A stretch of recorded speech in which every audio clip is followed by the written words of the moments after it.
তিনি দিনলৈ অচল হ'ব টকা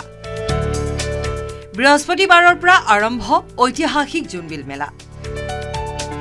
জোনবিলৰ পাৰত গোফা দেওৰজাৰ মেল বিশ্বৰ বুকুৰ পৰা হেৰাই যোৱা বিনিময় প্ৰথাৰে পুনৰুজ্জীৱিত হ'ব জোনবিলৰ পাৰ ইতিহাস প্ৰসিদ্ধ জোনবিলৰ বাবে ইতিমধ্যে সম্পন্ন হৈছে প্ৰস্তুতি মেলা পৰিচালনা সমিতিও হৈ উঠিছে সম্পূৰ্ণৰূপে সাজু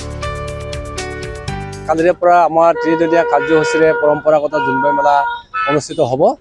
আৰু প্ৰথম দিনাখন আপোনাৰ ইতিমধ্যে দেশাল থানাত মাংগলিক পৰ্ব হ'বই আৰু পতাকা উত্তোলন হ'ব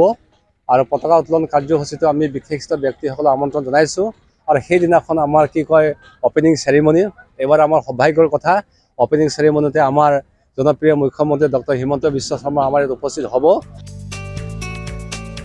এই স্থানতে হ'ব মিলনৰ মেলা পাহাৰত উৎপাদিত সামগ্ৰীলৈ ভৈয়ামলৈ নামি আহিব মামা মামি কাৰ্বি আংলং মেঘালয়ৰ শতাধিক গাঁৱৰ পৰা আহিব ৰাইজ জোনবিলত চলিব কুকুৰা যুঁজ সমূহীয়া মৎস্য চিকাৰো চলিব জোনবিলত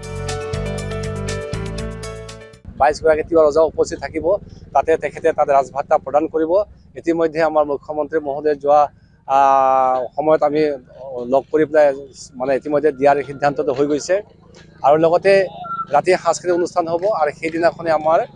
কি কয় স্মৃতি গ্ৰন্থখন উন্মোচন কৰা হ'ব মেলাৰ প্ৰথম দিনাই মুখ্য অতিথি হিচাপে থাকিব ৰাজ্যৰ মুখ্যমন্ত্ৰী 22 গৰাকী তিৱা ৰজাক দিব ৰাজভাতা জোনবিল মেলা কেন্দ্ৰ কৰি সমগ্ৰ অঞ্চলজুৰি উলহ মালহৰ পৰিৱেশ বিভিন্ন ধৰণে সজাই পৰাই তোলা হৈছে জোনবিল মেলাৰ ভিতৰ চৰা শাৰী শাৰীকৈ সজোৱা হৈছে বিপণীসমূহ পৰম্পৰাগত ঘৰসমূহো বন্ধা হৈছে এইদৰে আৰু মাত্ৰ কেইটামান মুহূৰ্তৰ পাছতে অচল হ'ব টকাৰ কাৰবাৰ চলিব কেৱল আৰু কেৱল মাত্ৰ বিনিময় প্ৰথা